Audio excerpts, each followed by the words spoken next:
Okay, so we're going to move on to our final film, which is called The Fires of Kuwait. So, The Fires of Kuwait is a short documentary directed by David Douglas and released in 1992. As Iraqi forces drew from Kuwait, they set fire to 100 oil wells. The massive blaze raged for 10 months, and Douglas films the inferno as though we are staring into the gates of hell. The documentary follows the international firefighting crews tasked with extinguishing the fires. Fires of Kuwait is both nightmarish in its depiction of the harm human beings can wage against each other and the environment, as well as hopeful in its depiction of how different nationalities and ethnicities can work together to find solution and help a demised.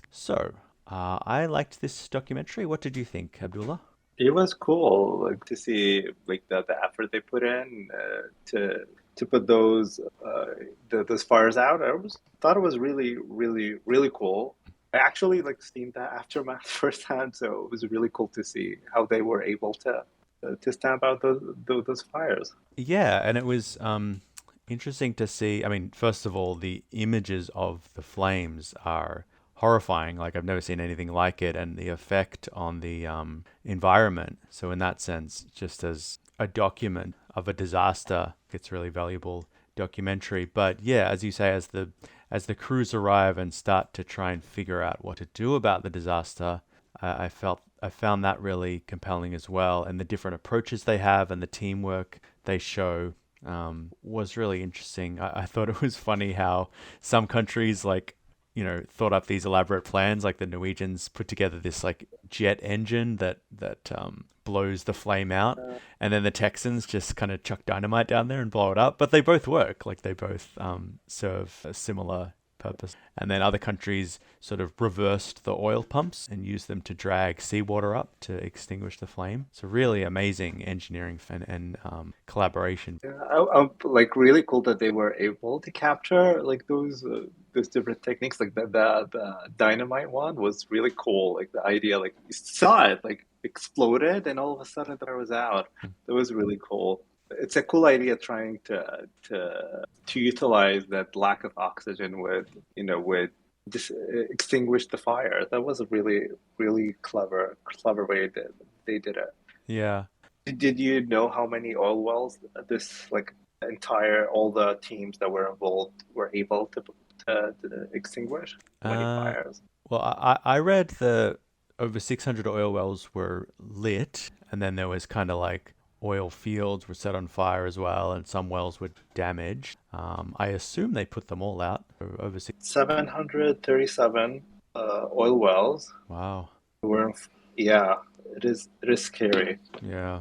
Uh, And they reveal that the fires could have burned for like 5 to 10 more years if there was no intervention. So it's really just like there, humbling to see, the power of Mother Nature and the ferocious forces at work below the Earth's crust. They're scary. It reminded me a bit of Chernobyl in that sense, that miniseries, yeah. and all the scientists trying to get together to figure out very clear and rationally how to address this apocalypse that they were dealing with. You have to really have, level heads around something like, and a lot of intelligence. Especially that not like not every oil well is the same as the next one because you Mm. had some that high pressure, some had lower pressure. I don't know if you caught the thing that Sarah Akbar mentioned in the movie where she was talking about that specific oil well, and she said like this is at the top, and I think probably from the movies probably that had higher pressure or maybe it was producing more that specific one, and that's why it was such a harder feat to extinguish that specific fire.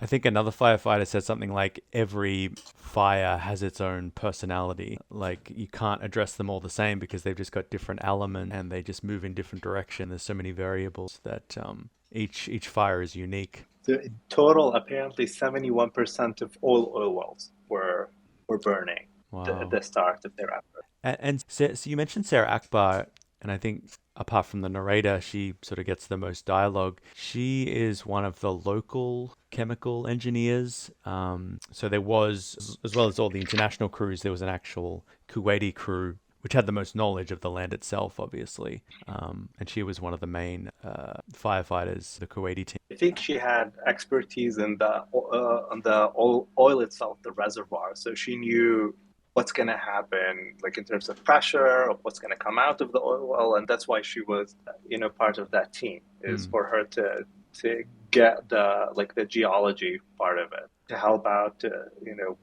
by figuring out what's going to be the best, course of action.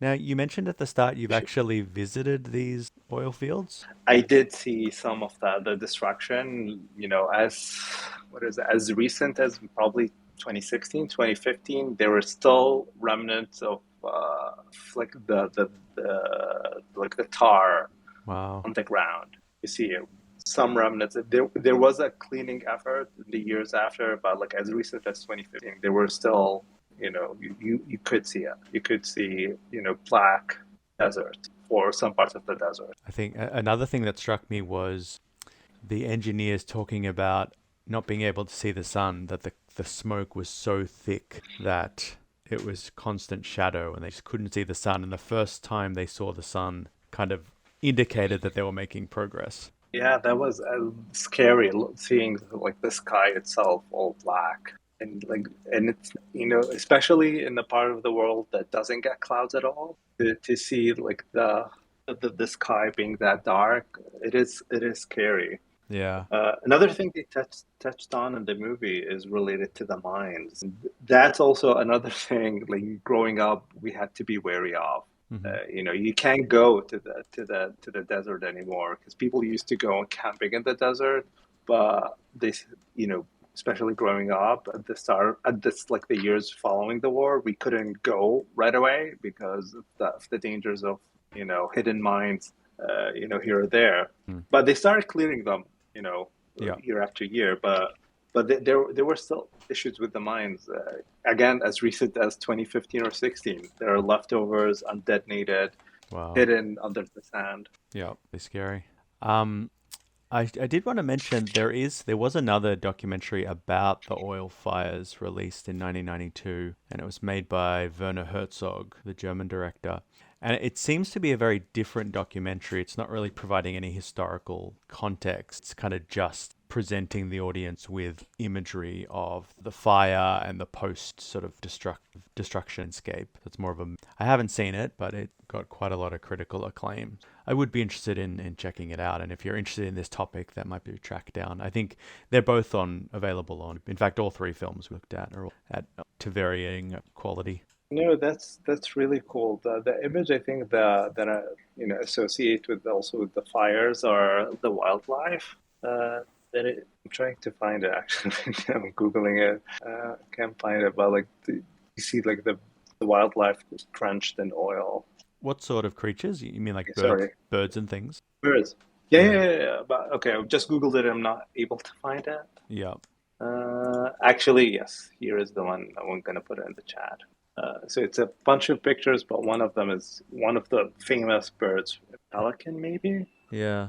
It reminds me a bit of the BP oils, Gulf of Mexico. Very sad images of pelicans drenched in. One of the things is that there used to be, I think, a few like wildlife reserves, Hmm. but a lot of them got destroyed All right. in the years following. But yeah,